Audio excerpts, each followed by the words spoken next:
Welcome to Ancient Geeks, the podcast about two geeks of a certain age, reflecting back on our younger geek selves and how we got into all of this geeky nonsense. I'm your co-host, Tom Grant. And I'm your co-host, Stephen Taylor. And I have to insert the tagline, we were geeks before it was chic. And we're going to talk about Absolutely. something that was definitely not chic. No, definitely not chic. Definitely not Um, chic. 70s superhero TV shows, which are worth mentioning because they were part of geek culture and more popular culture as well oh, yes. at this time. Um, but they were also not good. Not very So anyway, good. before we get ahead of Okay. ourselves, what have you been doing geek-wise lately, Stephen? So, like I mentioned last week, I've had weddings and family, and I have not partaken as much as I would like. So the only thing I've really been doing is trying to cram in as much terrible 70s TV shows so I can Mhm. talk about them intelligently. So the listeners must understand how seriously we take this. I have subjected myself, as I know you have as well, Yes. to some stuff that we did watch as children. And oh boy, it doesn't age well. Yes, listeners, we went down to the ninth level of TV hell for you for this episode. Um, so what I've been doing lately, I think that's worth mentioning, is I went back and reread several issues of the old Silver Surfer Yes, series from Marvel Comics, written by Stan Lee, drawn yes. by John Buscema, and probably also written to a large extent by John Buscema. Hmm. I all these years, I feel like I've been massacring his name. I don't know what the correct spelling, sorry, the correct pronunciation of Buscema is. I agree with you. I don't really know for sure. So I apologize to the family of John and Sal Buscema. Anyway, it was a little bit of a surprise at how little I enjoyed them. Ah, Yeah, it was a little because bit they of a were such surprise. a almost like it felt at the time very difficult to get a hold of and very like kind of a Right. rare kind of thing. Yeah, it was sort of an offbeat character, Yes, and a very popular one at the time. And there were, a small number of issues that came out, and it was almost treated like a prestige yes. comic from the 60s, or 70s. And I just was really underwhelmed by them. I hadn't read them since I was a kid practically. And I put in my notes, emo Silver Surfer, because that's really what he was. He There just was a lot of angst. a lot of angst, a lot of pictures that the artist drew of him with his arm over his head, expressing grief or pain or whatever, almost swooning backwards on the surfboard, which is a hard thing to Yes, do, I yes, would yes. imagine, even for the best surfers out there. And just lots of uh, woe is me dialogue, and the Yes. world, like the stories were all about how everyone didn't understand him and was out to get him, Oh, and Shalabal, Shalabal. Shalabal, yeah, Oh. his beloved whom he left to become the Silver Surfer to save the planet. It was just overwrought. He escapes It, Earth in that series, correct? I think so. Eventually, I didn't get to that part. But for a while there, it's just all on. That's the problem with early Silver Right, Surfer. It's like he's stuck on Earth, and all he does is right. lament the fact that he's stuck on Earth. Well, I would say the whoever wrote these, whether it was Stan Lee or John Buscema, did some tricks. Like so Loki managed Mm, to magically whisk him off to Asgard, mhm. in one, or like there's another issue where it's the far future, and the world is run by this sort of monstrous tyrant being. Mm. So it wasn't like just 20th century Earth, but still it was limited. Isn't he battling Mephisto? Is it Oh, and Mephisto? Mephisto Yeah, comes yeah. in, this, It's been a long time. I know I've read. I may have not read all of them. I don't think I've read all of them because some of that does not sound familiar. But I've read some of them. yeah. The later Silver Surfer, some of which was written by Jim Starlin and Ron Lim did the art was much better, I thought. Oh yeah, I really like that era. But anyway, these were a bit disappointing. So that was my geek of the week Poor moment. emo Silver Emo Surfer. Silver Surfer. Geek Geek of the week. See, you're helping us name our segments. That's right. Norin wasn't rad. He was kind of a downer. Yes, he All right, was. let's dive into 70s superhero TV. Yes, yes, let's So, please, so if for we those who must. don't know, there was a lot of these shows on in the 70s. Yes, In the 60s, we had Batman and Superman, right. maybe something else I've forgotten, and a lot of weird Irwin Allen shows. But Yeah, it was more science fiction-y than it was superhero-y. yeah, but in the 70s, people got excited about comic books a bit more. And so the result of that are the shows that we're going to talk about. And we're going to talk about the live action ones, Yes. not the cartoons. But before we get into the shows themselves, what would be the soundtrack that we can't afford that you wish we could use for this episode? So I won't steal your thunder. I will say that there were a lot of soundtracks, and the one that, gosh, it's stuck in my head even right now, is the Wonder Woman theme song, which I don't really like necessarily, but oh my goodness, it is like bombastic, and it Right. just gets stuck in a loop in your head. And if you needed a song to represent these shows, that would be perhaps the number one theme song to put into the list if you were going to play something. Yeah, it was an earworm to be sure. Oh, there's no doubt. Yeah. So I would choose generic 70s wackada wackada soundtrack music. Absolutely. It was like that was a particular way of playing the guitar Yes. and these sort of jazzy soul-like soundtracks that were everywhere. Oh my God, they were Yes. everywhere. Every show had wackada wackada music in it. Wackada Wackada was, yeah, and I made a similar note. There was also lots of woodwinds, Yeah, like that's right. flutes and like I don't know what was going on. Like they just needed some kind of mood music between scenes because there are lots and lots of scenes in these shows with no dialogue or other action. So there's like weird generic background music. And the Wackada Right. Wackada is part of it, Mhm. especially if you're driving around apparently. You got a Wackada Wacka. And then occasionally if there's something a little more Yeah. significant, that would be some like flutes and stuff. Yeah, I don't know. that's a good observation.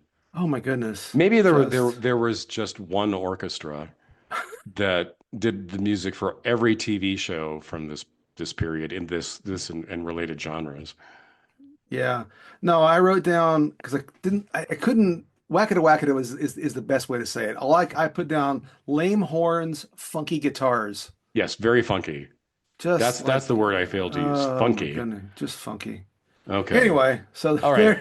there's our music cue for the Okay, so there's our music this cue. is not, I will stress, not a John Williams kind of situation. No. Oh no. Oh, Okay, so let's do a little academic analysis before we let's get into the please, shows please, please, themselves. please. What made these shows so bad? So I was trying to figure that out, right? I think that part of it, I've got a list and something we need to talk through. Part of it is I don't think for the most part, well, there's some varying degrees of what I'm about to say, is they I don't think that the producers, the writers took their material seriously in any substantial way. Mm, Wonder Woman in particular, and Spider-Man, Captain America, just ugh, it's like so we have these properties. We're just going to do something. We don't have to tell a particularly good story. We don't have to have particularly good characters. We don't need good acting. We just need like a problem. They're all very formulaic, right? That's another problem. They're all mhm. very like cliched and formulaic is in my notes, right? There's like bad thing happens, weird interaction with like almost like office politics stuff or like Right. workplace drama, but not quite. And then eventually you have a reason for, depending on the show, one or two times for the superhero to do their superheroic thing. And then it's all resolved at the end. Lots of filler, lots of filler. Mhm. Um, and they just mostly seem cheap. Now, how much of that's the way things were in the 70s? I don't know. And I have some 70s thoughts that I'm gonna maybe we'll come to in a second, but those are like the things that all these shows seem to have in common to me. Yeah. What do you think about sort of the generic observations of those kinds? So I have 3 points I wanted to make that I think explain Okay. the cheesiness. And Okay. I will use these in the article I'm going to submit to a peer-reviewed journal. There we go. The This is your film. This is your film paper. yes, the Journal of 70s Studies. Um, First was laziness. Yes. It always felt watching these shows that they were trying to get away with the minimum effort possible in every way. Mhm. The writing, the direction, the music, the sets, the costumes, everything was done on the cheap, Yes. deliberately. So I think that the other part of that, the kind of, my second point that comes out of that is the sameness. Yes. They're so homogeneous. So you have the same sets that show up, Yes. that, they would just like, it would be part of the back lot at one of the movie studios or TV studios, or they would go to the same place near Los Angeles Yes. out in the Oh, yes. trees or out in the rocks to film something. The music all sounded the same as we Yes. talked about with the flutes and the wackada wackada. The actors were circulated a lot through the same They show. were.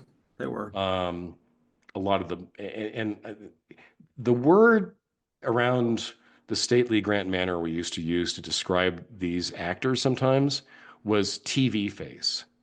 Like there was a set of actors that they just looked like they were born to be on television, Right. to be character actors or leads or whatever. They had features that were like a little exaggerated in some way. Like Lyle Uh, Wagner. like Lyle Wagner, definitely. Yeah, yeah.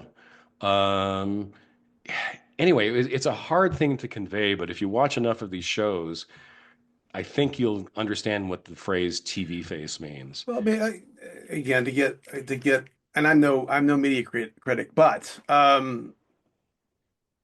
at least not a trained one. I'm more than happy to do it on the side for free, apparently. But the it's pretty obvious watching these shows how they clearly only did a one or two takes.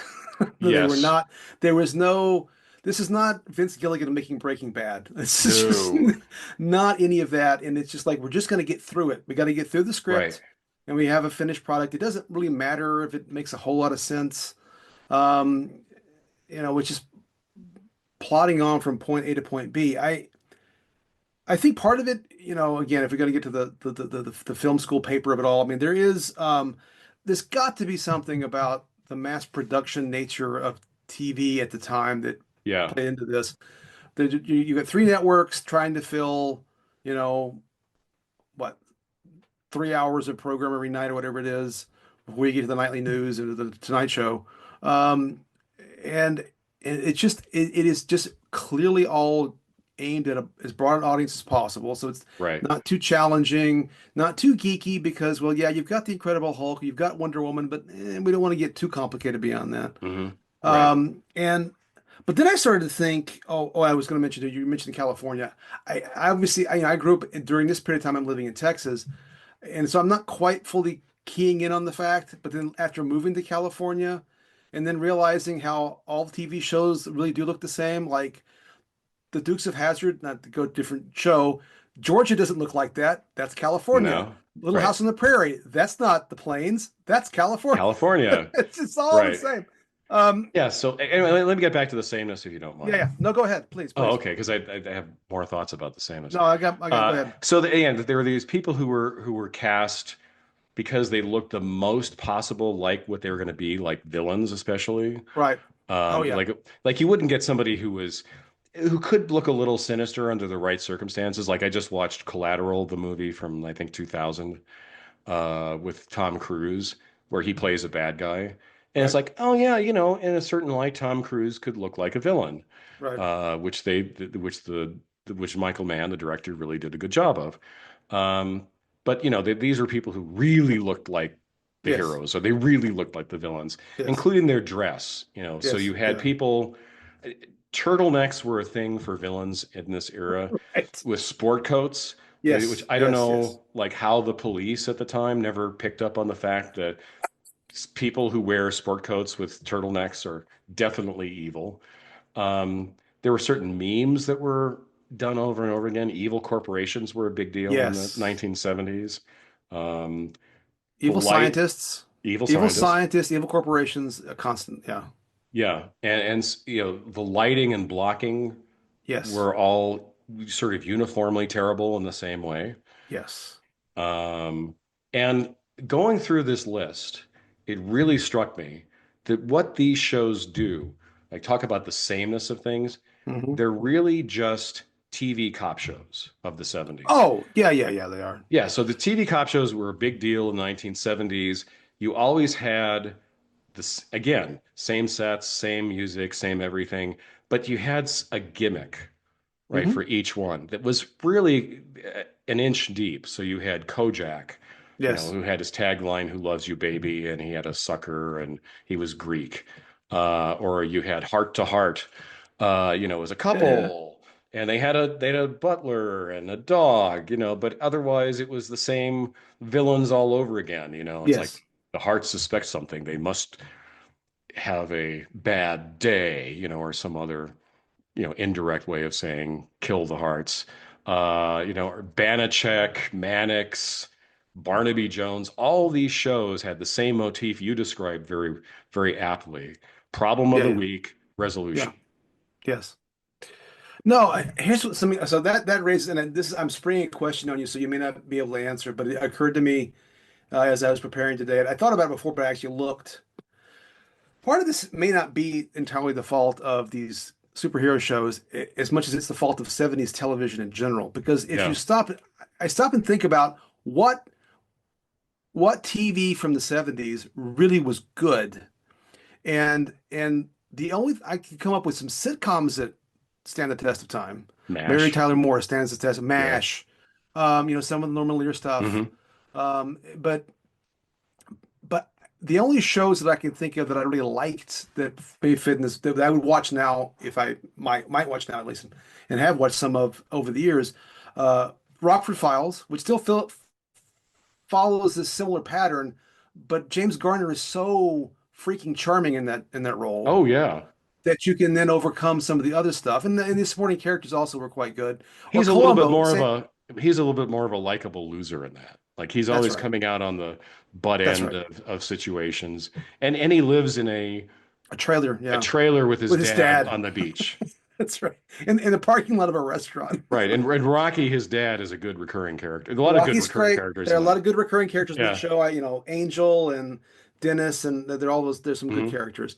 And Columbo also is the same kind of deal, which was more of a movie of the week format. But one thing that struck me as I thought about 70s TV, especially these shows, and part of this I think is because of the technology and the way that they were shot. You talk about the blocking but part of it is it just they're grimy.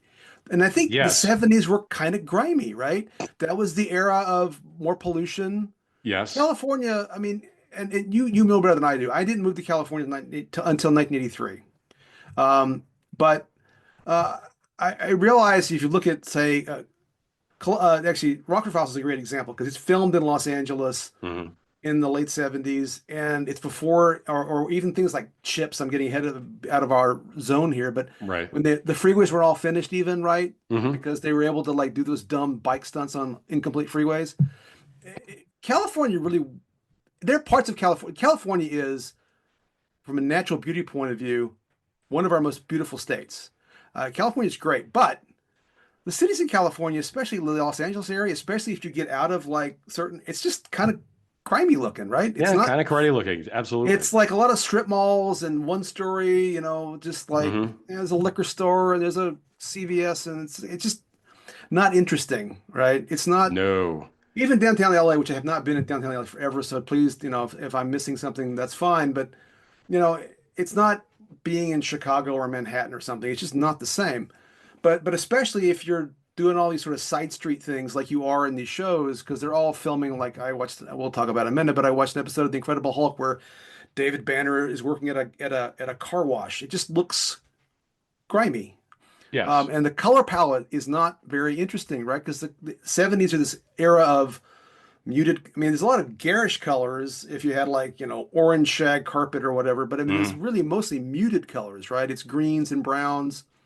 And I think all that sort of plays into it as well. And the hair was ridiculous. I mean, I was thinking yesterday, like, is there in part I lived through it, but I mean, every era has ridiculousness, right? There are ridiculous things about the 80s or the 60s, but there's something about the 70s that are just Yeah. seems to transcend, or at least is at a higher level of ridiculous in terms of aesthetics and all this kind of stuff. Well, like when they ever like in these shows, you'd go to a wealthy person's house. Oh It yes. was hideous, Oh, with absolutely it is. avocado colored carpeting and crystal chandeliers and gold wallpaper. And Yes, oh my yes. God, it was awful. Yeah, it was awful. And so to make a comparison, because again, thinking about other shows that weren't superhero shows, but it really made me appreciate. And and obviously we talked about it in a very early episode. I love Star Trek the original series, Mhm. but you compare the production value for all of its cheesiness at times and its styrofoam rocks and also being in the California countryside on occasion, it's like night and day compared to these shows. Oh, The definitely. quality of the shots and the colors and the lighting and just everything. So it wasn't like it had to be like this, but the No. 70s, or we do the superhero comparison, the Batman show, which has again its own sort of inherent campy cheesiness, but it like a little more self-consciously so. Again, the production values were just so much more interesting than anything of what we're going to talk about today. Yeah. Yeah. Even As I shows that were said, quite popular. did everything as cheaply as humanly Yeah, possible. that's right. The last point I wanted to make was unevenness makes it Yes. cheesy because there was no tonal consistency. You'd No. have, you know, some actors would be taking things seriously in the same scene as other people who clearly were not taking it as seriously. Like Bill Yes. Bixby clearly took everything seriously. Yes. Yes. Yes. Uh, but then you'd have like these like jokey, weird characters, on the side and so forth. And it just didn't work. It kept, kind of again calling out this is a TV show where people did not put in a lot of effort. Oh no. In some cases, it really felt like I'm reading this line this one time, and that's what you're going to get. Yeah, You just edit and have you like, but that's what you got. I'm a professional kid. I walk up to the mic, I deliver the line, I get out. That's right. That's This is like in my head, like if I as a kid I had visited these sets, which I guess right. I could Yes. have, but we never did. But anyway, I always like imagine there would be somebody there, you know, some portly fellow with a cigar saying, "Yeah, kid, this is where the magic happens." Yeah. It's funny. Yeah. I mean, part of it's just they're just not very.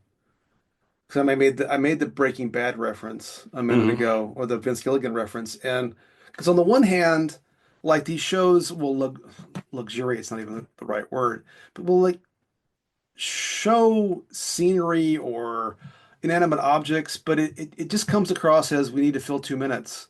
Yeah, But Breaking Bad, if Vince Gilligan's showing me the desert for a minute and a half, it like enhances instead of detracts from the story. I'm like, right. but it really often felt like, oh, we're gonna fill some space. We Yeah, have 48 minutes we have to get through. By golly, it doesn't matter. We have 20 minutes of story. exactly. We're gonna take care of It, business here. And it's just, oh my goodness. right, because if it wasn't obvious when I said this is where the magic happens, Yeah. that was done with some No, irony, because no, no, none no, of this no, feels magical at no, all. no. I got the vibe. I All got the right, you vibe. got the vibe. Oh, Okay, I so all got the right, vibe. all right. So before we get into the individual shows, just everybody, we have an MST 3K test. Would it be fun to do a Mystery Science Theater 3000 episode on this, or just would it be so painful that you wouldn't even try? Because we both came to this independently. I was Yeah, watching, and it was specifically, and not to get into, we'll get into it in a minute. It was one of the ones we were watching. I won't say which one. That's what yeah, I wrote down. This is MST3K worthy. This yes. thing I'm watching Okay, because it is a lot of what we're talking about, right? yeah, Is represented in a lot of the movies that they make fun of on. right, And in fact, I was flipping channels on um, Pluto TV. Something about killing time. I'll put it on for briefly. And there's an MST3K channel, and there was, yeah, God, it was some ninja movie from the 80s. mm, Ridiculous, but it's the same kind of stuff. Like just right, yeah, grimy, muddy video and like stupid. dialogue and here's some Bad action. Now we're acting. back. It's just Right. yeah, same kind of deal. Yes. Okay. So let's go ahead. Let's venture forth into the That's right. specific That's right. shows That's right. and start out with The Incredible Hulk. Yeah, So it's what just did you watch of The Incredible Hulk? spoilers. Spoilers. I will say that as a kid, we watched The Incredible Hulk in my house. I don't have a whole lot of memory except for the basic structure. But what Right. I watched first. I watched the end of season one, episode seven, 747, where David Banner has to land a plane. It's very 70s, where he's getting talked to over the Okay. headphones about what you do, and Mm. he's trying to hold back turning into the Hulk, which Yeah. happens when he finally lands the plane. Was it Uh, Robert Stack trying to talk him down? it might have been. It was a Robert Stack-like character. That much is certain. Okay. No, it was somebody. It was somebody like a Robert Loggia kind of person. I don't know who it was. Hmm. Um, anyway, then I decide, okay, I'm gonna because you guilted me and you didn't mean to, but when you told me you actually paid to watch them, I'm like, all right, I'll watch a couple. So I'm like I'll do I'll do not the first season, let them get them settled in. So I kind of like scrolled through on Amazon Prime and I picked season two, episode 13, Like a Brother, which is David David Banner is got a job at a washing cars in a black neighborhood. I figured this has got to be. There's a whole side discussion about race in the 70s in this episode. The almost the entire cast, in fact, is black. I think he's the only. There's like a couple background white characters, one Asian character. Actually, in this case, unlike some of the other shows, lots of really good actors that I recognize, either just Hmm. that guys I knew that I knew them, I didn't know their names, but like Ernie Hudson, from Oh Ghostbusters is yeah, in yeah. among other Huh. things. And so the acting in this one was better than many that I had watched. And you're right, Bill Bixby took this very seriously. Yes. Um, but holy cow, it was we can talk specific. That's what I watched. What did you watch? So I watched an episode in a zoo. Okay. So David Bruce Banner Yes. uh, catches wind that a scientist working at the zoo is working on something that might help control the Hulk Yes. rage moments that he suffers from. And so he actually says to her, I saw your picture in Anthropology Monthly, which is even weirder because his job, because he's this sort of drifter, is Right. he's working as a janitor at the Right. zoo. So this is the LA Zoo, and you get to see a lot of the zoo there, Yeah. and they kind of have a near miss at having a relationship with each other. One of the conventions of the show was at no point would he ever stay any place because there That's was right. this tabloid reporter That's on right. his heels, and as soon as there was a Hulk incident Yes. that was in the press, then this guy would swoop in, and he knew that David Banner wasn't really dead. Well, anyway, he didn't know he wasn't dead. David Bruce Banner faked his death, That's and right. he couldn't run into this tabloid reporter because then he would be recognized by McGee, the reporter. So at He's the the end, one he's the one he famously tells in the promo or the intro, "Don't make me angry. You wouldn't like me if I'm when I'm angry." exactly, right. So anyway, you'd explained it better than me. Um, so there's this janitor who is apparently an expert in biology, including genetics, and she kind of lets him come in the lab and help her with her research. And there's a fight with a guy in a gorilla suit, which is, I hate to say, maybe the reason why I picked this episode in the first place, for the chance to see the Hulk fight a gorilla suit. The guy in a gorilla suit. There's also like a tram going through the park through Okay. the zoo, and one of the Hulk moments, he pops out and like rages at the tram, and people go ooh ah no, it's the Hulk. Um, yeah, that was what I watched. So were there two Hulks in the movie or the episode or one? I mean, two Hulk Two Hulk scenes. scenes. Yeah. How many Yeah, Hulk there were scenes were two there? Hulk scenes. So I think There that's were the never formula. many. Yeah. I think there's a middle Hulk scene and then the climactic Hulk scene where he fixes Okay. whatever problem there is. Hmm. Yeah, this one was so again, he's working in this black neighborhood. That's what it was called. Right. I don't know if it's supposed to be LA or what, but and again, talk about the movie making part of it, the TV making part of it. Lots of scenes at the beginning. I didn't time it out. Sometimes I was got time codes or some other stuff, but it's like we're watching these guys wash cars and they're like polishing off hubcaps and they're like doing like why are we I get it, car Yeah. wash, it's all I really needed to know. And then we established that clearly one guy who comes to get his car detailed is the bad guy because he has a Black Panther in his Cadillac, like Okay. not a member of the Black Panther party, a An literal actual Black animal. Panther. Yeah. Yeah. And with terrible cutaways because you're to believe that this cat is in the back seat with this guy, but they never likely show the cat with the people. It's always like this weird cutaway in a space that couldn't possibly be a back seat, but that's fine. Right. In fact, the first time I saw it, I thought, is this supposed to be a? Is he having a hallucination? That's what it kind of felt Yeah. like. Yeah. Yeah. Like it's like this is It's so weird. it's so weird.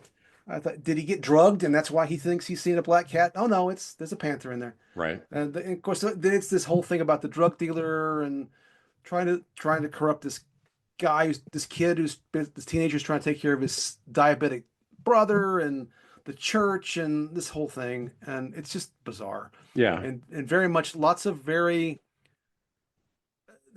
questionable racial stereotypes about black neighborhoods. And at first, this one guy is like anti-white, and David, of course, is all totally above it all. Yeah. But the guy finally comes around because Banner helps. Anyway, doesn't I won't Hmm. get into all the details, but although the line that I did write down was in the first Hulk scene. Um, one of the guys working at the car wash says, "Man, that's what I call a colored man," about the Hulk. Oh, jeez. Like, Oh, God. yeah. It was, oh my goodness.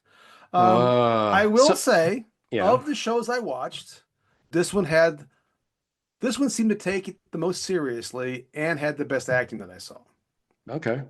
Now, that does not mean I then quickly bought other series to watch. No, I don't no. think I'll ever watch unless somehow we're forced to do this to ourselves again. I'm not going to watch any more Incredible Hulk. Yeah. I find it pretty boring, but there's that. Right. So the episode I watched left me with two additional questions.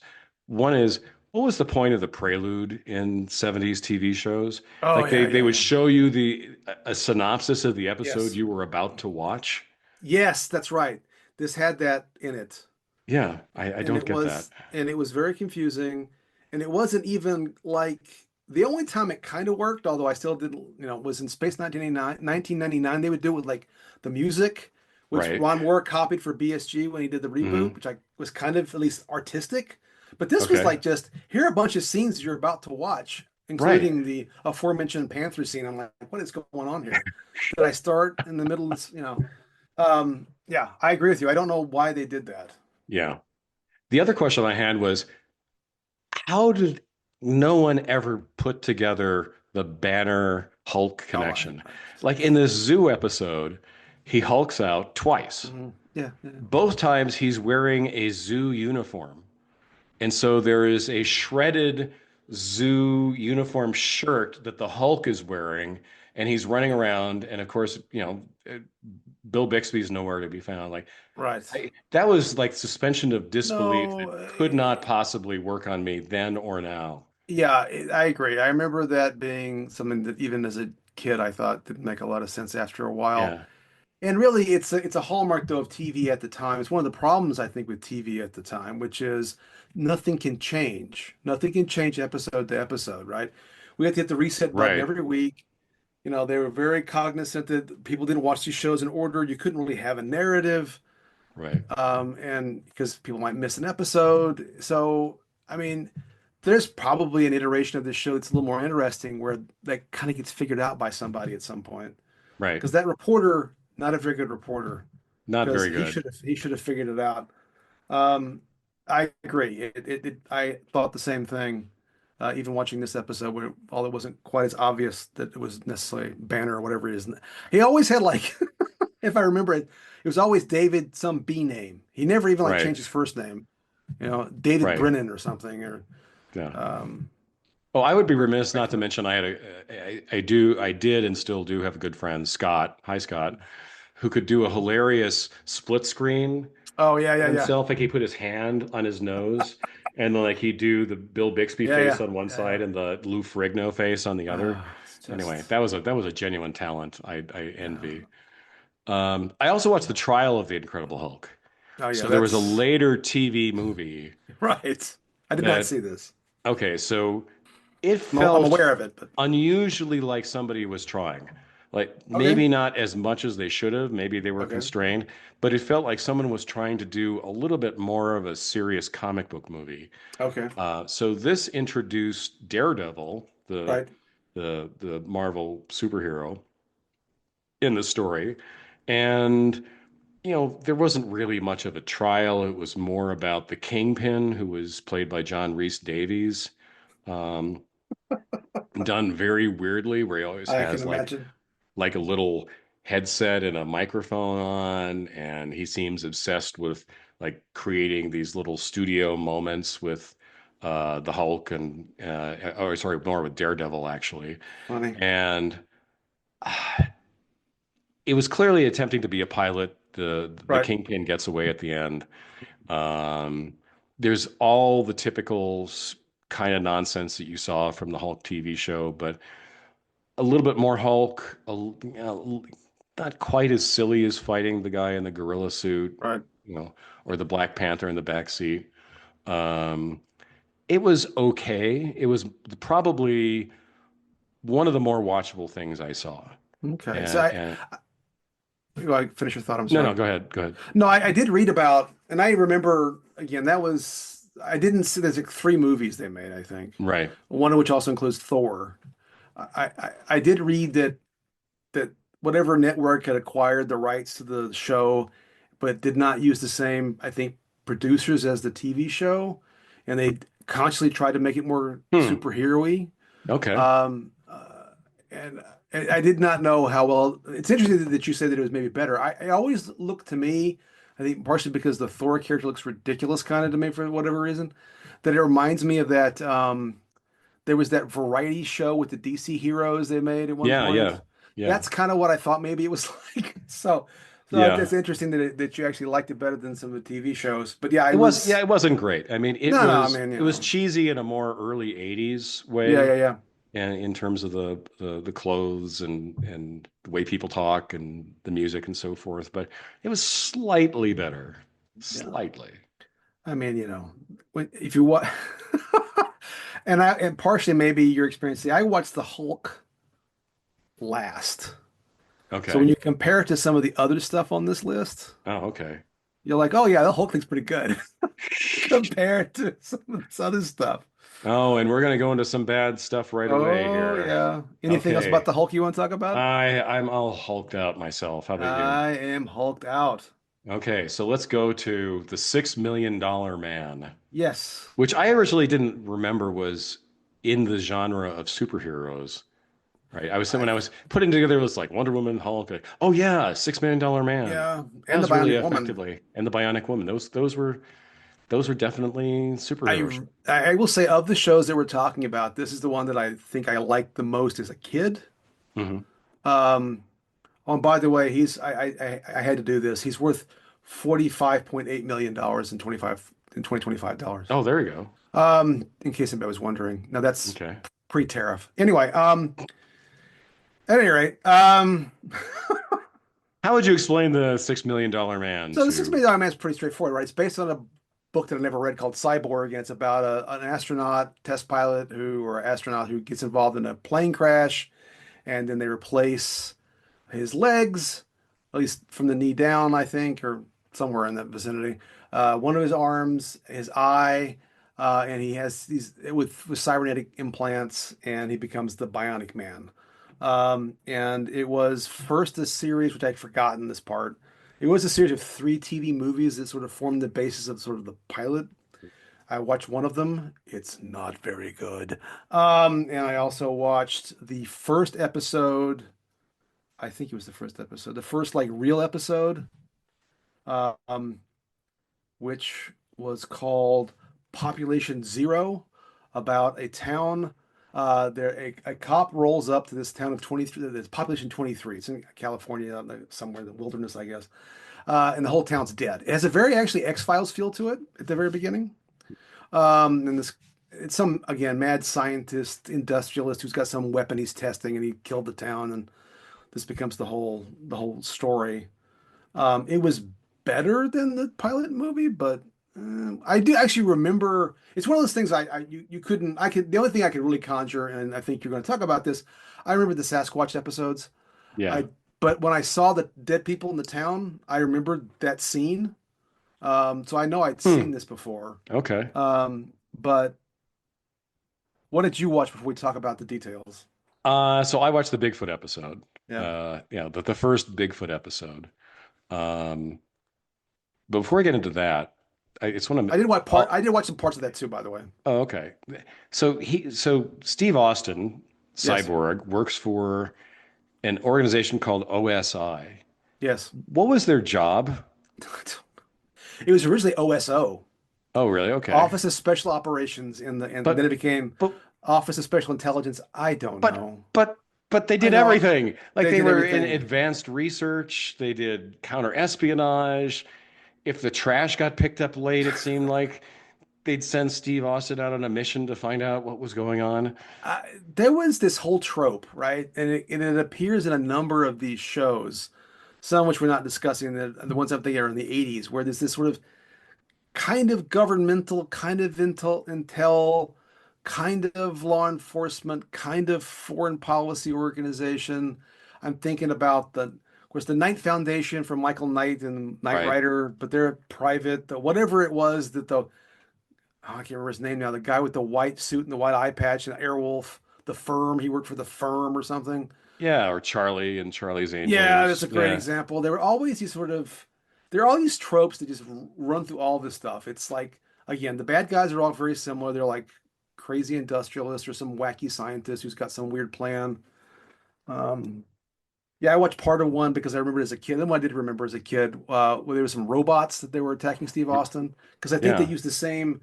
They used the same from the original Westworld. They used those robots. Right. Yeah. Anyway, but yeah, I don't know, man. I don't know what OSI did, Because except go ahead. in the pilot movie, they're almost kind of sinister. Huh. That's The interesting. in the pilot movie, Oscar Goldman is not in the pilot movie. It's some other guy. He's a famous actor, but I can't remember his name. And he's oh my God, the narrative's terrible in that movie. It starts off like there's all this backstory about him. Steve also goes to the moon. We've got to see him going to the moon. Like I didn't need Hmm. to see you go to the moon because it was really basically using a whole lot of stock NASA footage. Filler. So much filler. Okay, so now we see the Steve Austin's walked on the earth, on the moon, almost no dialogue. And then at some weird point in the like Steve Austin, who is a total jerk, by the way, in this first movie, um, is going to have this test pilot thing with this plane, and then we cut to the OSO people. It's like almost this weird cabal in a conference room somewhere who is like talking about this technology and they like how are we going to test it? We need and then like we just need to use spare parts and that was the phrase and so they when Steve Austin crashes like oh we've got a someone we can put these bionic parts on basically. Yeah. And it was just but he was almost like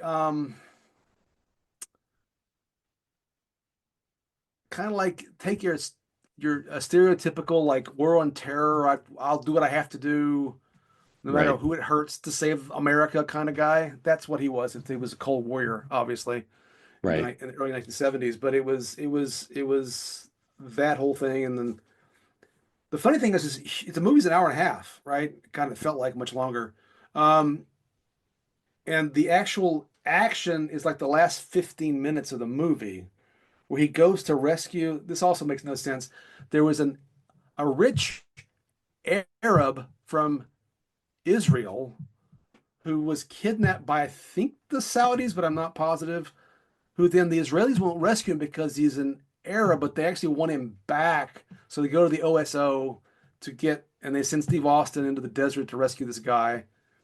And then it was all a big test to see if Steve Austin could even do what they wanted him to do. They would want to let him die. It's all crazy Yeah. stuff. But it was like, holy cow, man. Yeah. So this is just how wacky this show Yeah. got. Okay, Yes. and it just Yes. again like the OSI was involved in everything. Yes. So Steve Austin apparently has way more skills than just being able to go to the moon. Yes. Oh, yes. Um, though Lee Majors, the actor, had almost no acting skill other than raising one of his eyebrows occasionally. Yes. There was some of that. So I looked up on IMDb the plots of some episodes. So here are the summaries. Bear with me here, everybody. Please. A nightclub owner has a stolen code book that the OSI wants back. Steve decides to go undercover as a magician and recruits Audrey Moss to use her ESP powers as his mind reading assistant. Special guest star Pernell Roberts. When an aircraft mysteriously disappears in a test flight, Steve's friend Kelly Wood becomes the prime suspect since she was the one flying the plane at the time. But for some reason, she has no memory, except remembering seeing a Japanese Zero plane from World War II. Special guest stars Farrah Fawcett and Daniel Moffat. When a nightclub comedian is hit by a car, the x rays reveal an implant in his head that can control his actions. Oscar sends Steve to find out why and if the Russians are involved. Special guest star Flip Wilson. Okay, I've got more. Please keep going. I got more. It's gold. A plane carrying a new kind of warhead goes down on a remote South Pacific island, and the prototype seems to have fallen in the hands of a Japanese soldier. We know where this is going. Who has been possibly surviving on the island since World Yeah. War II, Well, convinced the war is still going on. that's an original idea right there. Special guest star Robert Ito. Down on his luck boxer has plastic surgery to make him Steve Austin's double. It's hard not to laugh at that point. Is he then infiltrates the OSI building where the real Austin is on a fishing holiday. After finding out the truth, Steve decides to turn the tables on the double superiors by posing as the boxer in return. Guest starring George Foreman. Ah, Two more. Bitter explosive expert Robert Meyer arranges for the Liberty Bell to be stolen, rigs it with three bombs, and demands $5 million. Special guest star Chuck Connors. And the last, here we go. Steve is assigned to keep an eye on his college buddy, the entertainer John Perry. Oscar suspects the singer of being a courier for an espionage ring. Special guest star Sonny Bono. see, that reminds me of that. I have a Twitter account or what that makes up the fake Next Generation episodes. Yeah, And the yeah, special guest star is always like special guest star transporter operator, Cloris Leachman yeah. or something. Yeah, yeah, Right. Or it also reminds me of like Voyage to the Bottom of the Sea, yeah. which also had these incredibly wacky plots. But anyway, it's you can see like again when I talked about like the tonal inconsistency, Yes, yes, you're yes, asked yes. to take this plot seriously about an espionage ring, except for Sonny Bono.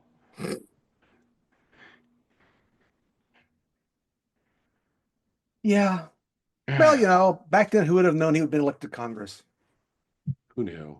Anyway, Who yeah, knew? it's the one thing I'll say about the $6 Million Man that positive, I suppose, is it, although unlike the ones you named that mostly doesn't fit what I'm about to say, unlike some of the other shows like The Incredible Hulk or even Wonder Woman, Spider-Man, Captain America, there was at least some attempt to have villains that were matched his powers. Right. Like the robots that I mentioned before, the Sasquatch we'll talk about in a minute. Mm-hmm. There were there were some aliens at some point. I feel like Mm-hmm. beyond the Sasquatch ones. I think there were some other ones. Yeah. There was a little bit more. It wasn't just fighting uh, comedy club owners who might have code books, but Yeah. but yeah, I don't know. There is something about that entire era of television where you just had to have these weird, wacky plots, and you had to have special guest stars. Yeah. It's Yeah. kind of Which, bizarre, really, when you think about it. Why?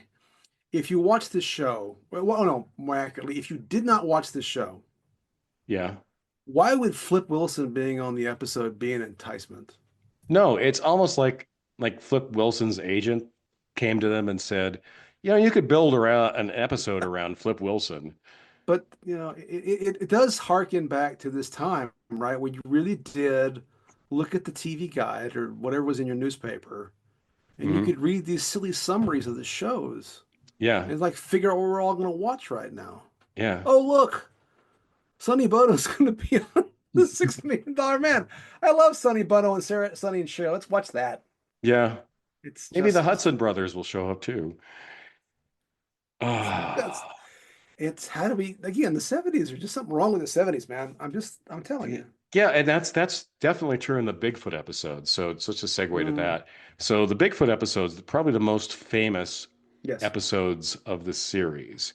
And in the original episode, Bigfoot was played by Andre the Giant. yes, And so Steve is out in the woods, and there's ecologists who go missing. geologists. Oh, geologists. I'm sorry, I geologists. got to be accurate here, Tom. Come on Oh now. man, because if I'm going to spoil this terrible TV That's show, right. You I got want to to get, spoil it right. you got to split it right. Anyway, it has. We always have to talk about the $6 Million Man battle scenes. Yes, yes, yes, yes, So he encounters Bigfoot, yes. and suddenly everything goes into slow motion. Yeah, whenever he uses bionic powers, slow motion and Yeah, that sounds. sound effect Yeah. and the music. There's Yes. the There's the always the music. combat music, and so in slow motion, Steve and this guy, really big guy in a Bigfoot costume, which is not really that great. No. Anyway, they square off and throw each other around, and at some point, Steve rips Bigfoot's arm off, revealing that he's, oh my God, also possibly a cyborg or a robot. Yes, Uh, and it's just watching it again. They were such boring combats, they were. Oh, I can. and So not in just because this, they were slow motion. not to take away from, we can talk about more about Sasquatch because I think we should, but in the episode Population Zero, where the climactic scene of the episode where the bad guy is going to use his death beam on like tens of millions of people or whatever the number was, I can't remember. Hmm. He's in this van with an aerial on top of it, and they're all in the van. They're trying to tap into the electrical supply so they can make this weapon. And the whole scene, Steve escapes from wherever they've escapes from wherever he's been imprisoned, and he starts running. And again, it's in slow motion, and it's just before though that they had the sound effects. They hadn't figured all this out yet. So Hmm. just slow motion running, and he takes a fence post that's in the Hmm. ground with a big concrete footer, and he's running with it like it's a javelin, but it's like running and running and running, and finally he lets loose this javelin. It hits the van, and the van blows up, and that's the big climax of this Right. thing. It's just like it's it makes the Because Sasquatch thing much right. more exciting, Because actually. if 70s, then Van. Oh, van, we got van talk. Yeah, there's plenty of van talk later. Yeah, there's Um, more Van action coming up. the van the need for vans was off the charts. Yeah. So later, anyway, in this first Sasquatch episode, we find out that there's this secret organization of not clear who it is originally. It turns out to be aliens, Yes, and they're the ones who built the Sasquatch. And Stephanie Powers is the yes, guest star, that's who at some point kisses Steve Austin for no obvious reason. Hey, Steve Austin, man, come on. Look at that I don't know. eyebrow. That's right. Yeah, just raises his eyebrow, and the ladies just come to him. Swoon. Anyway, there's also like a really, you talked about, you know, offensive ways of treating minorities. There's a Native American cast member in here, and of course, like you talked about flute music before, Yeah, the moment he starts talking about Native American legend, the flute music has to come on, and he has to speak very portentously. of course. And oh my God, it's like, I'm sorry, First Nations people. This is just dreadful. I don't know what to say about more about the Sasquatch episode. It's kind of like a hallucination, like you were saying about No, the no, the Hulk Black Panther episode. yeah, yeah, it was bizarre, and there was a lot of slow. I mean, they were very enamored of that room they built with the rotating. I think you Yes, used to be able to see on the Universal tours, Studios tour actually. right, But right. like we've got to show them walking through this tube because we built this tube, and we are Yes, gonna get Yeah. screen time out of this tube. It's a pathway Yeah, through a yeah. rotating tube, Yeah, the tube and is it's lit up and it's basically yeah, like a cylinder and the it's cylinders weird. it's yes, it's spacey. Yeah, yeah, yeah. Um so I So go I ahead. had a very hard time watching any of this. Yeah, yeah, I did too. Let me talk about the pilot movie just for a split second, just because it Yeah, really please was go just ahead. awful. I One thing I will say, we talk about the intros to these shows, like the Hulk has basically the Hmm. origin story at the beginning of every episode. As much as I, I'm more than you am willing to like, I want to see this some of this stuff. Holy hell, man! Just watch the intro. Steve Austin, astronaut. We can Right. rebuild them. Make it. That's all you need. That's what the whole movie is about. Hmm. And that 2-minute intro is more compelling than this entire movie that I watched. Yes. It takes 23 minutes before he even crashes. And Oh then man. then it's like then there's this whole like minutes long dialogueless scenes of like the operating theater and the nurses are handing the doctors instruments and they're like doing things and there are people above looking concerned and then they go back to it's like this is I didn't need any of this. There's a and that's when I finally wrote down, yeah, shots of nurses getting equipment, shots of people looking worried, shots of equipment, shots of surgery stuff, shots of instruments, shots of people looking worried. It's like 5 minutes and no dialogue. Ugh. And then there's this whole thing where he's in the hospital and he's like he's all upset because he's been, first he's like amputee and he's in the hospital Mhm. bed and he's all depressed, although again you can imagine how well Lee Majors is acting this out. He just basically is being a jerk.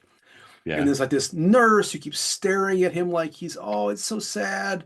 Like again, this is when the whole MST3K thing came to me. I'm like, this is just Yeah. so bad. And eventually, like, is he a monster? Because he gets his new legs, and but he rescues again. There's a van. There's a Yes. VW bus that wrecks, so he rescues his kid, but somehow some of his fake skin gets ripped off, and the mother's like, first she's happy that he saved the kid, but what are you? And then all this, angst about, oh, it's just ridiculous. Yeah. There's a very creepy scene where he touches the nurse's face because she's just Yeah. like, and then the doctor says that he needs some R&R, which means basically hanging out with the nurse, which is creepy. It was just it's awful. Yeah. Um, Or I like if like Mystery Science Theater, if they did the Hulk, I would imagine it would be lighthearted poking fun, oh right? yes. I think if they did the $6 million Oh, man, they'd be laying into this show. oh no, it'd be like So you're awful. just pick pick whatever you've seen that's just a terrible movie. This is what a terrible movie. I think part of what is amazing to me, to get back to, our initial conversation, is just how bad this stuff is. And this was a popular show. Yes. All these were popular shows, well, except for Spider-Man and Captain America. But I mean, the Right. Hulk ran at least 4 or 5 seasons. Yeah. The Six Wonder Million Woman Dollar was on. Man, Yeah. that one only ran three. I think it ran 3 seasons. Um, the $6 Million Man was big enough to spawn a spinoff, The Bionic Woman, Right. and it was. I know I had toys. It was like a Hmm. big deal, but it was Yeah. just not that great. Anyway, Any more thoughts about the six nah, million dollar I'm man? sure I could conjure some, but we probably should move on. We should move on. Okay. It's cathartic for us to continue to beat on it, but let's Yeah, move yeah. on. Okay, so Spider-Man, the Nicholas Oh, Hammond Spider-Man. oh my gosh. Anyone who needs to subject themselves to some kind of torture, this Yeah, movie is available on YouTube. yeah. If you're feeling too happy today and you need Ah, to really bring yourself down to a bad place, it's just not any good. right? So how many ways is this bad? Well, let's count them. So So first, much driving and walking.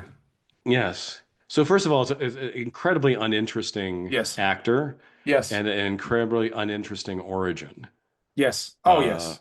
yeah. So among all the Spider-Man stories that assume you have to start out with an origin, I think this is one where you said with the $6 million man, like let's just get to it, right? Just That's let's right. start out with Spider-Man. Let's not even go through him being bitten by a spider and in a lab where there's the worst safety protocols Oh, imaginable. just so silly.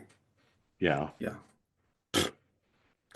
Yeah, With the I need I like the delivery guy who comes in as there's radiation here. that's that's I gotta get out of here. that's right.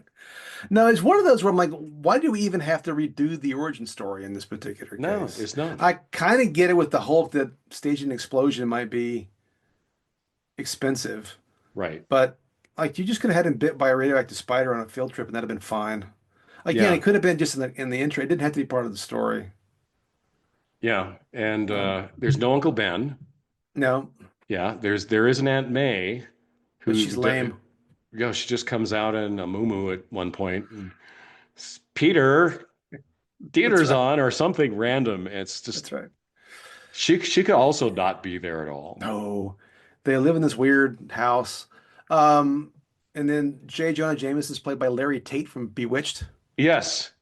He did not have the appropriate JJJ energy, in my opinion. He had no energy. No, he did You know, not. he just like do you remember like in the early Law and Order, there was like the older guy who was the DA whom like McCoy worked for, and McCoy and the other like assistant DAs. He was always telling him like, Oh yeah. yeah, you don't have a case. You Oh, know, that's right. Yeah. Yes. yeah, I just I just it went as badly as I could have told you it would have gone. That was J. Jonah Jameson. It's just like this incredibly bored looking, yes, yes, no yes. energy guy. It was sort of sad. No, it was yeah, and he was played by somebody different in the rest of the series, as I recall. Oh, okay.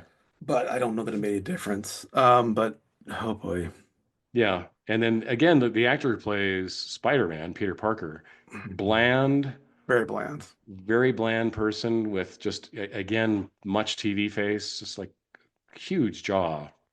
Uh, Yeah, it was a slow moving. The pacing was terrible. yeah.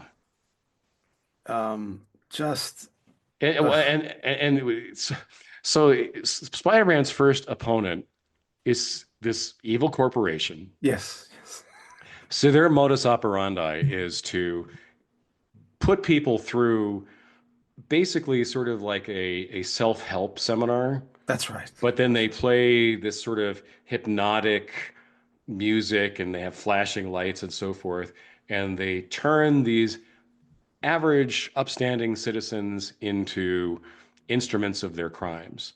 That's right. And their That's right. crimes and the device used in order to trigger them is this incredibly obvious pin that they're wearing That's right. with the logo of the Eagle Corporation on it, As one does. as one does. So everybody who's involved in this crime, like the bad guys, once the anyway, I'm getting ahead of myself, but once they go to kind of collect the loot, Yeah. they have to also have to remember to take the pins off. Yes, that's right. But anyway, so the plan is trigger these people. So like somebody's a doctor or a housewife or Yeah. whatever, they go and they rob a bank. They get into the getaway car, which they then crash into the side of a building, black out, and then Yes. the two henchmen show up to That's take the right. money and the That's right. pins. That's the evil plan. Okay. Can I confess something? What? I just watched this and I've forgotten half of this stuff.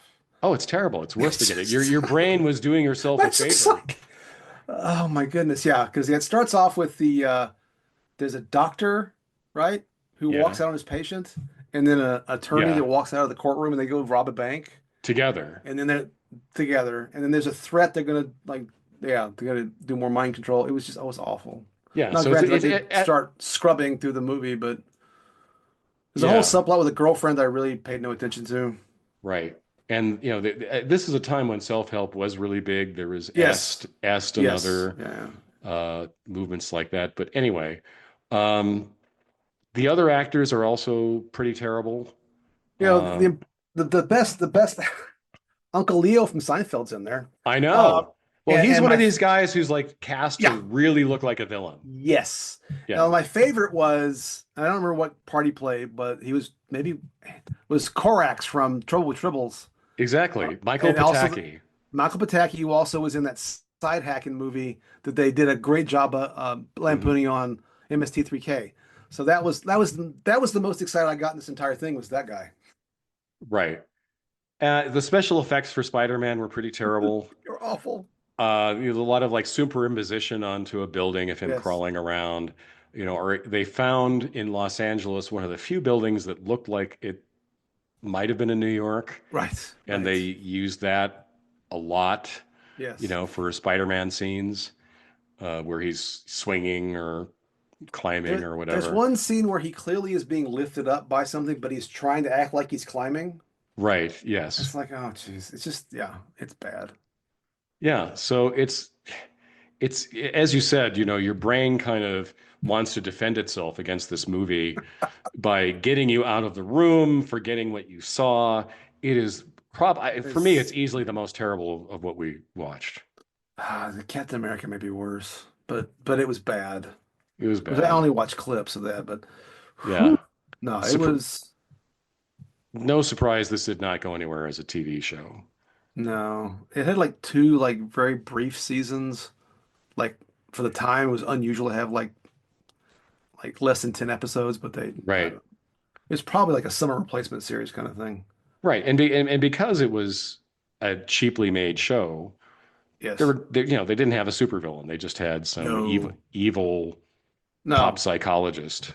Yeah, I mean that was the one contrast with at least $6 million man occasionally fought somebody who might could beat him. Like all Right. Spider-Man's fighting is like, yeah, either weird corporations with strange mind powers or just thugs. Right. It reminded me somewhat of Superman, the TV show, excuse me, Yes. in terms of that sense. Okay. Are we Yeah, say are we have we expelled all the badness from oh, Spider-Man that we that's can move on? I think we can move on, yes. Okay. Wonder Woman. Wonder Woman. All right. Wonder So Woman. So what did you watch? I so actually along the lines of hopefully to find a story that maybe she fought somebody who was her equal. I thought when I saw I guess the second episode, Fausta, the Nazi Wonder Woman, I thought, well, that's gotta be good, right? Yeah. No, oh, it's not. No, Once that's the one she, I watched too. oh, is it really? That's hilarious Yeah. because it's terrible. Right. I Because almost watched another superhero fights guy in a gorilla costume episode because it could have been then a theme. But once I saw Fausta, the the Nazi Nazi Wonder Wonder Woman, I was Woman, like, I gotta yeah, watch that. you had to watch that one. It was Okay. just, I mean, the top level stuff, right? It is the pacing is ponderous, the Right. acting is awful, the script is just ridiculous. I mean, I wrote down in my notes, Hogan's Heroes feels like a better representation of Nazi Germany than what's in this thing, Yes. like by far. Right. So you want to summarize the plot, or should I? Be my guest. Go right ahead. So the Nazis catch wind of Wonder Woman. Yep. She's not yet famous, Right. and they want the secret to her powers, Right. or at least to neutralize her. And so this little sort of special operations group of Nazis, led by Fausta, a woman, Yes. played by Linda Day George, whose husband Christopher George is also in this episode. I did not know They that. were mainstays of 70s television. Uh, anyway, so they capture her with her own lasso and Yes. force her to kind of tell her secrets. Yes. And then they whisk her away to Nazi Germany, To a secret where castle. to a secret castle. At least, they were trying to make like the picture of the castle look like a comic panel. Like That's true. meanwhile, in the secret base Yes. of They did the do that. Nazis. Um, the plane that they whisk her away on is originally has an American emblem on it. They, Yes. they've they've they've managed to get to the United States, obviously. So they pull off I the know. emblem to show the Nazi emblem. Like, why would you do that I know. That's what I was thinking. if I'm you're like, leaving yeah, the United they're about to States? take off and they Yeah. take oh, it's great. Like Yeah. the Nazis have kidnapped Wonder Woman. I wonder which plane it could be. Maybe the one now that has a Nazi emblem on Swastika it. on it. And Oh my then goodness. in Germany, Wonder Woman convinces Fausta to turn on Yes. the Nazis because they're nasty to her. There's like this real sort of fragile male ego, toxic Yes. masculinity Nazi guy who just is a Oh, jerk throughout. And but finally, you're skipping the fact that she escapes once, but Steve Trevor goes to rescue her and gets right. captured, Oh, so that that's she has right. to go back again. Somehow it's like the fast travel across the Atlantic is stunning. How quickly they get Yes. from Washington to Poof. this. Yeah, it's amazing. Yeah. And Steve But yeah, Trevor runs afoul while he's there trying to rescue Wonder Woman of a fake underground resistance guy. yes. That's Christopher George. Yeah, yeah, yeah. And anyway, eventually Fausta turns on the Nazis, Yes. escapes, decides to become an undercover Yes. Allied agent. The Yes. end. Yeah. Yeah, it's just goofy. Yeah, so this is set Um, during the time when Wonder Woman was in the World War II era. right. Later, she was in the modern day, being the Correct. 1970s. That's right. Um, but in the World War II era, they still had the wackada wackada music. They did. They did. Um, and the theme song is very disco-y. I think it gets more disco-y later, but it's Hmm. still, yeah. And kind of like with Steve Austin, when he uses his powers, certain music plays. If she's doing anything, the Wonder Woman theme plays. Right. Like if she's jumping or fighting, Wonder Woman, and it's like, oh my Yeah. goodness, every time. It's crazy. Um, What yeah. depressed me about it was they had a chance to do something different. Hmm. To again kind of get out of the sameness of television at the Right. time, Right. because it's set in World War II. Yes. Everybody's on board for that. They had costumes, uniforms. They had Yes. occasional trucks or something dolled up to look like World War II, but otherwise it was just the 1970s. It It, was. it was just a No, blown opportunity there. in fact, I read the reason they moved to the 70s was it was the expense of all the costuming and whatnot. Yeah, like Just cheaper that's to like make a it. hundred bucks an episode. Uh, so, I would, yeah, like I said, pacing terrible, acting was terrible, the scripts were awful. I will say it was more colorful than some of the other shows. It had a little less grimy than some of the other ones, Yeah, but I didn't Steve like. I Trevor, go go ahead. ahead. I didn't like the wacky friend at a. No, yeah, Etta is just goofy, is what I said in my notes. Yes. And I do remember her being on. She was also on Happy Days. Hmm. Um, but Steve Trevor is just is Major Cheese. That's what he is. Yes. Well, Um, Diana, I know. let me give a Yes, big white male explanation to you, little lady. that's right. There was the whole thing at the end. I can't even remember. I just wrote down it was cringy. Yeah. Um, Ugh. yeah, the whole Fausta joins the underground was just lame. And the whole, I mean, I suppose I should try to give them some credit for trying to uh, emphasize, female empowerment, but my goodness, it was lame. Yeah. It's basically the one guy was an obnoxious Nazi. Who knew? And then, of course, I do love the fact that the coding that she's a German is that giant braid she had on top of her Oh, head. yeah. Yeah. Which also one of the resistance fighters or underground people had a similar braid. Oh yeah, and it was Operation Fraulein. That's That right. That's was right. the name of the. Yeah, yeah, yeah. It was. Oh, Oh my goodness. yeah. Yeah, So it I, was. yeah. So I also watched the original Wonder Woman Yeah, series. okay. So there was one that came before the Linda Carter one with Right. Kathy Lee Crosby, Hmm. and it was even worse. Yeah, it looked like I've never seen it. I'm aware of it. I've read about it.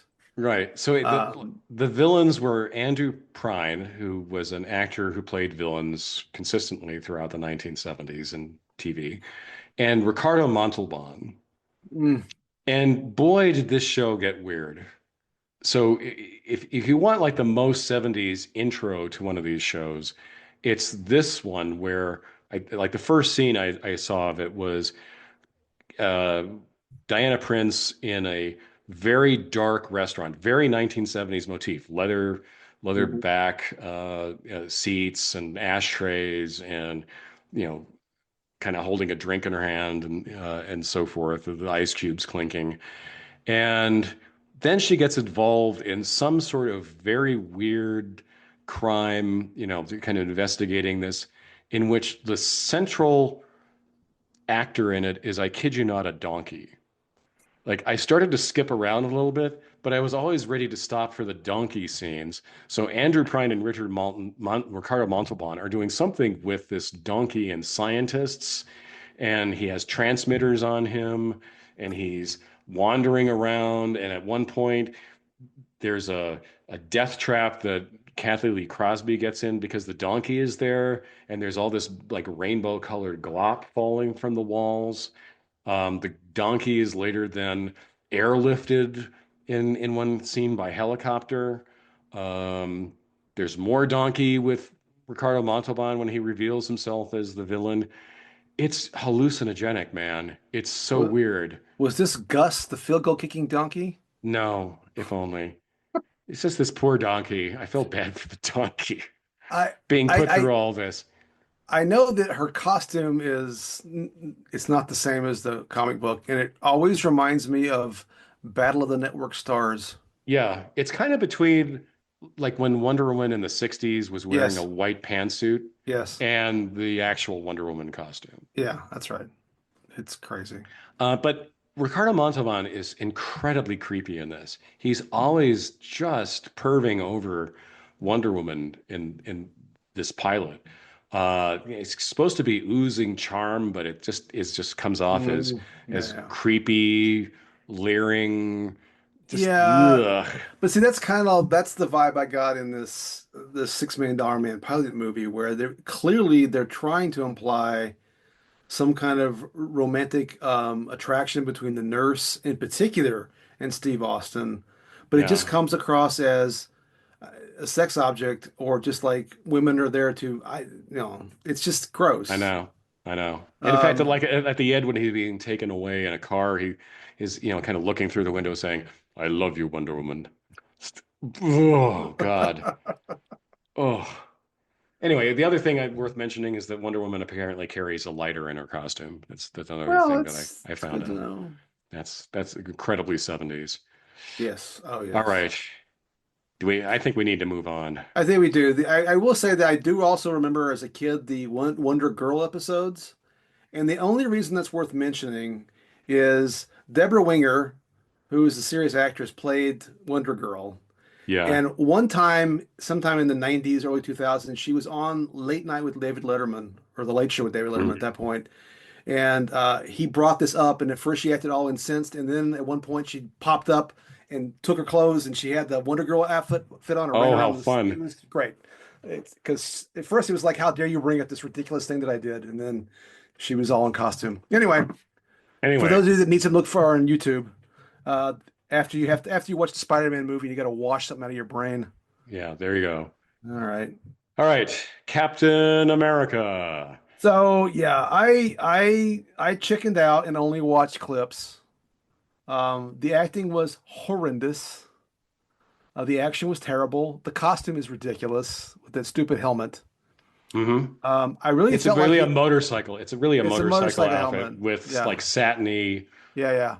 Apparently, components they to it. had the CHP said he had to wear a helmet, so they just made that his costume. Um, I would say that it's more Captain Evil Knievel than it is Captain America. Oh, definitely, definitely. So the origin of Captain America in this is he's a Marine who comes Yes, back and he's kind of a surfer dude. It's played by Reb Brown. right. Mystery Science Theater fans might remember him from Space Mutiny. Played is, I think, Played. is in quotation square quotes Right. because He exists in space yes, in this yes, movie, and he but says lines. there's no acting No, going on whatsoever. no, He has a van yes, very because 70s. because it is the 1970s. And somebody's out to get him. There's a Yeah, couple of efforts to kill him. One involves one of the favorite 70s cop show cliches, which is you're driving on a mountain road and either your brakes go out or the yes, road gets yes, slippery. In this case, it was oil dropped on it. And so he's sliding around trying to control the van. Um, Eventually, he kind of runs into the scientist who is a friend of his dad, and he has been working on the super hormone that his yeah. dad It's had originally flag. developed. Flag, of I can't remember what it course. stands for now because it wasn't super soldier serum. It was flag. Right. Yeah. And, the scientist is another character, actor you've seen a billion times in 70s TV shows, Yep. but don't ever remember his name. The super hormone flag only will work on Steve because he's his father's son for some reason. Um, Originally, he turns it down, but then he gets into an accident, and Yes. to save his life, they give him the super hormone. Nothing better than non-consensual human experimentation. And then he It was the starts, 70s, man. yeah, and then he kind of starts cluing in about what's going on. It involves character actor Steve Forrest, a man with one of the squarest faces in Hollywood at the time, and deep baritone voice. If you didn't understand that this guy was going to be the villain, then it would become quickly obvious. Um, there's a nuclear weapon involved that if they don't get paid lots of money, the bad guys, Steve Forrest and his band of hench people, are going to then destroy Phoenix with a neutron bomb. Captain America wins the day. I did watch all of this, you bastard, and Yeah, it I was watched the synopsis that showed me most of this, just not all of the details. right. At some point, he gets the van souped up so he can be rocket ejected from the back of the van onto his motorcycle with the incredibly cheap plastic shield The shield in the was the front. worst. Yeah. Yes. You could see it bend. Yes. You could see Yes. it bend. Like he throws it at one point, and it's a very terrible special effect of it kind of boomeranging back and hitting some bad guy in the I, back. I'm going to say you can't even call it a special effect. It was really more an effect. It was an effect. Yes.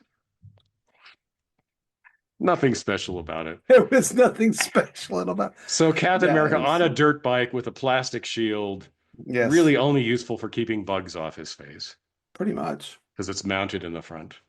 But yeah, it's just yeah, the acting was just abysmal. The origin story somehow, and I missed this somehow because I guess his dad wore the costume and they called him Captain America when he was in the army or whatever. But Mhm. I don't know. It Yeah, he has was two costumes in the show. The one that he designed himself yes, because he's a sensitive artist, and then the later one, which was then his dad's costume. that's right, that's right. Which is more like the actual Captain America costume. Right. Ah, well, There was another movie, apparently, that yes, there I is. don't think there's any sum of money you could pay me to watch after this horrible experience. Ugh. What more is there to say, Stephen? Nothing. There's nothing more to say. It was absolutely horrific. Okay, And it makes the Chris Evans Captain America seem like an Academy Award winning right. super movie. That's Which what all this makes me wonder, like, why do they keep trying? Like they had one terrible show after another that failed. Was it just because the Hulk and Wonder Woman were popular? well, And I still think in some ways they were, I mean, it's just theorizing. I think they're chasing the Batman phenomenon. They're also just yeah, looking for programming. And again, it's this weird, and this again fits into the theme of the podcast. And I haven't given it a deep amount of thought. So maybe you can add something to it. But there is this sort of this they want to give they see the marketability of superheroes, right? But like they don't want to go all in either, right? right. Part of it's budget, I get that, but it's like the Hulk is not really a superhero show in any appreciable sense of the term, right? No, It's not unlike it can be Highway to Heaven for crying out loud, yeah, or it's Route 66. yes, exactly. So Yeah, it just happens to be that Banner gets mad on occasion and turns green and smashes stuff. Um, and in slow somehow motion, also in slow also motion. slow motion, and somehow always forwards the plot as a result of this Right. eruption.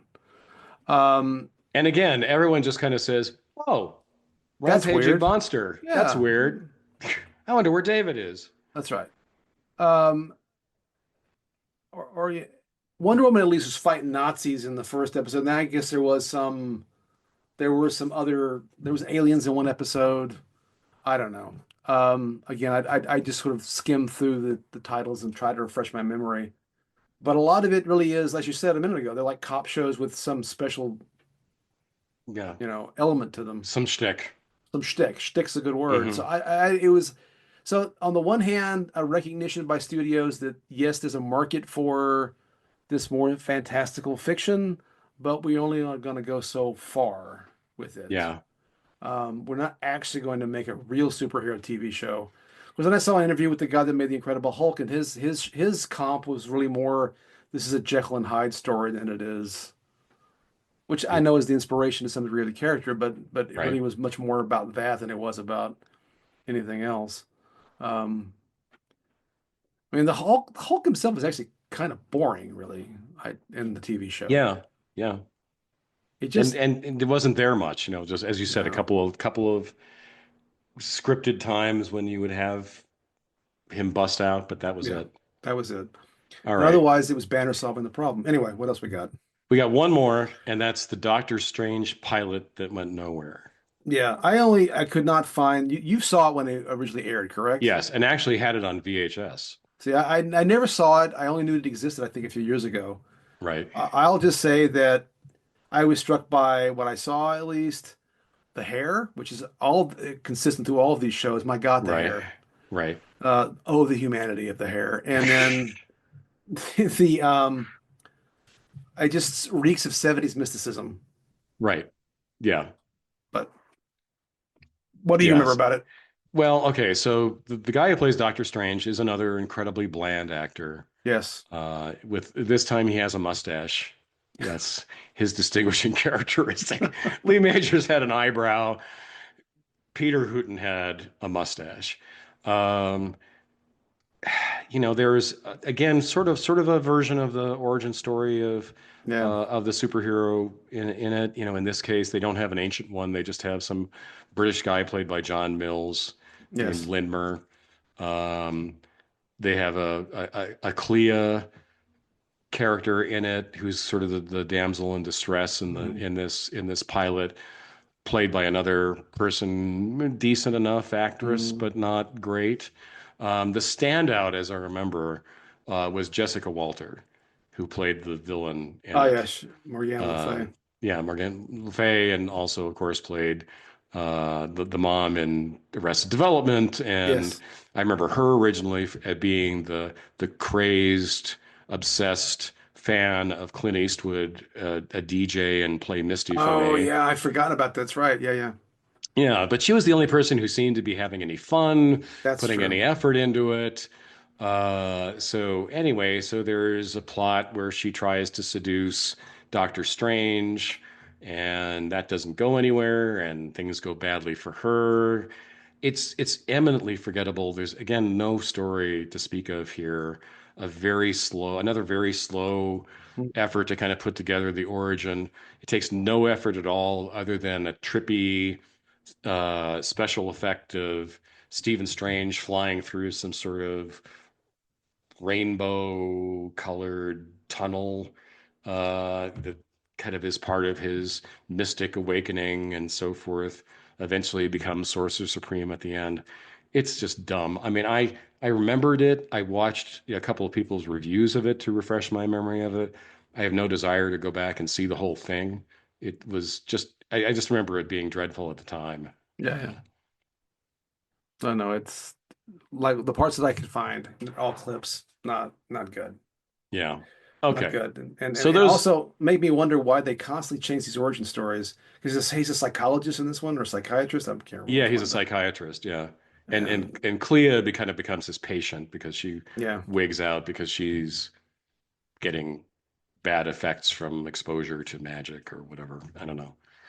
Anyway, a lot of these again got to go back to the Mystery Science Theater thing, like Doctor Yeah. Strange, are just so boring as to I think not make a good episode. No, that's yeah, some is maybe so bad as to not be worthy. Right. Yeah. Mm.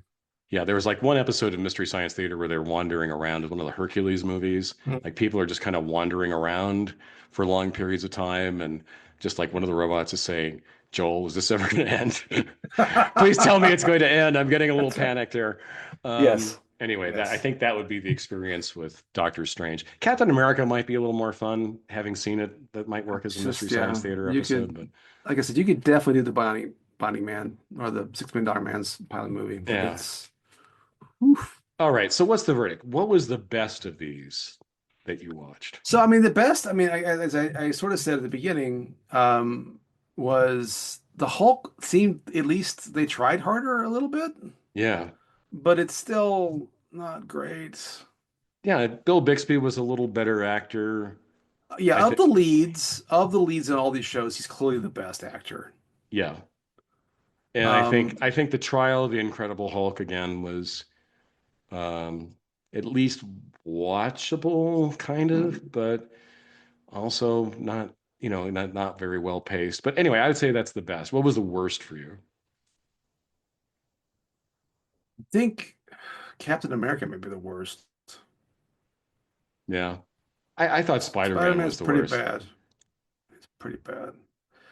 I, as bad as the guy that played Peter Parker was, what's his name? Red Brown Red is Brown. just there's no acting going on there at all. No, no.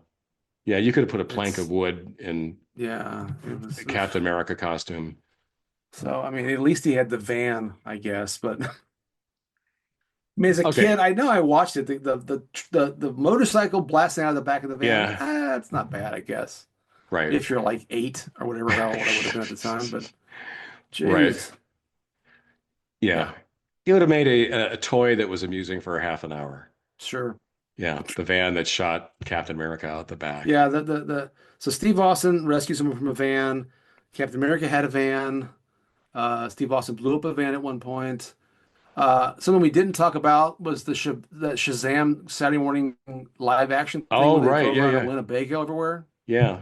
I Do don't you know want to what say this anything is a about weird. Shazam or ISIS? We didn't really Just watch those, but we didn't no I remembered them. I did look at some clips. This Shazam. I did not look at a clip of ISIS, although it was the same show.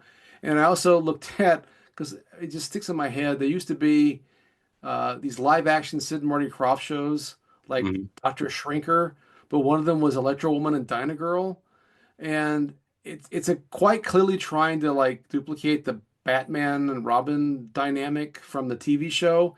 The only reason I only watched a clip of it.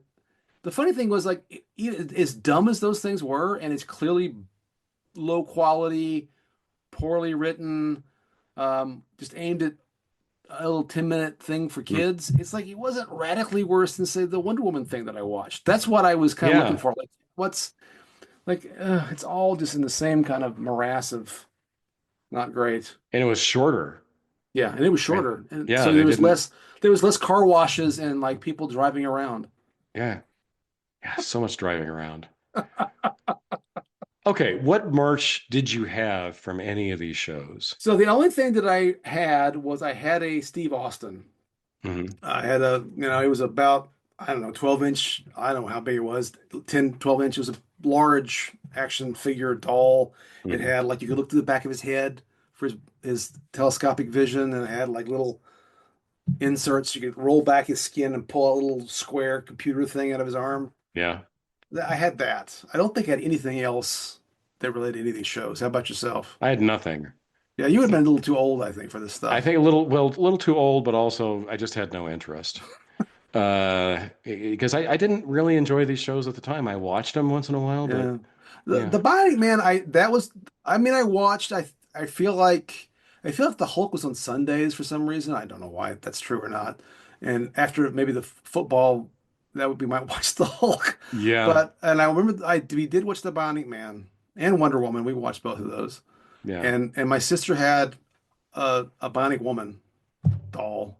right. So we had those. But Yeah, if I wanted to watch weird TV, from the 70s, I would have been watching Night Gallery or yeah, yeah. Kolchak the Night Stalker.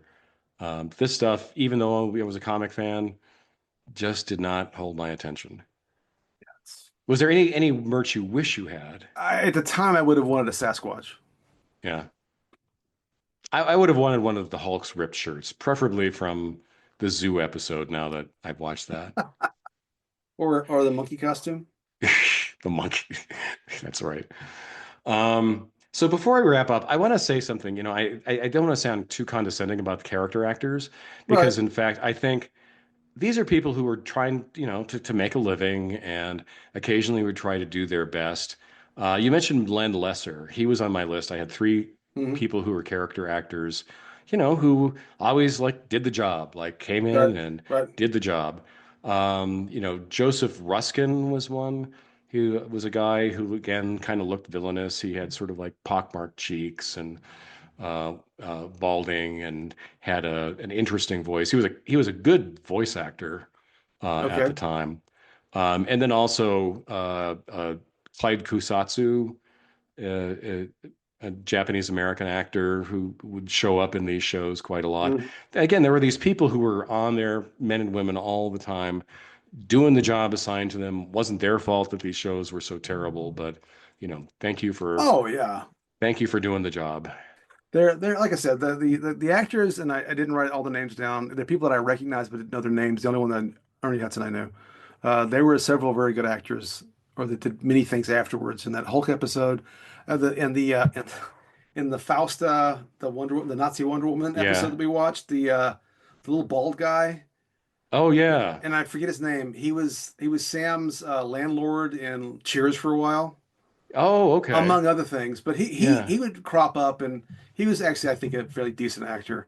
Yeah. But yeah, it was a weird business. You're right. There were these guys. That's what their job was, and they pop up Hmm. all over the place. Right. Um, like I know that the alien that played there's an alien that comes to Earth in one of the Wonder Woman episodes. He was Dr. Hewer on Oh yeah. Buck Rogers. He would show up all the time. There was people that were like constantly popping up.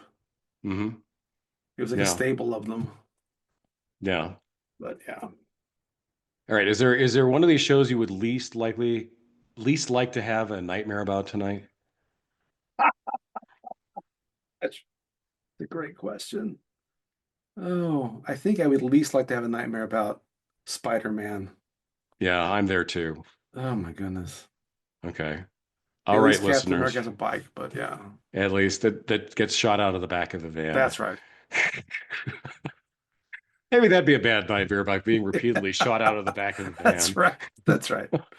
Or that wobbling shield flying towards you. Ah.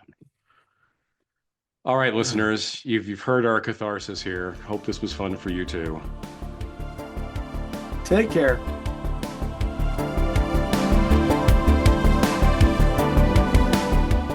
And so closes episode 12 of Ancient Geeks.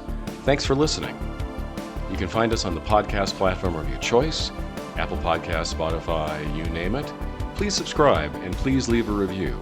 Not only is the feedback welcome, but reviews also help people find us, which is very helpful for a new podcast like ours. If you have other words for us, kind or otherwise, contact us directly at someancientgeeks@gmail.com. Look for us on Reddit, Blue Sky, Facebook, and other social media outlets. All content copyright 2025, Tom Grant and Stephen Taylor. Music by Reversed Image, whom you can find on Pixabay. See you next time.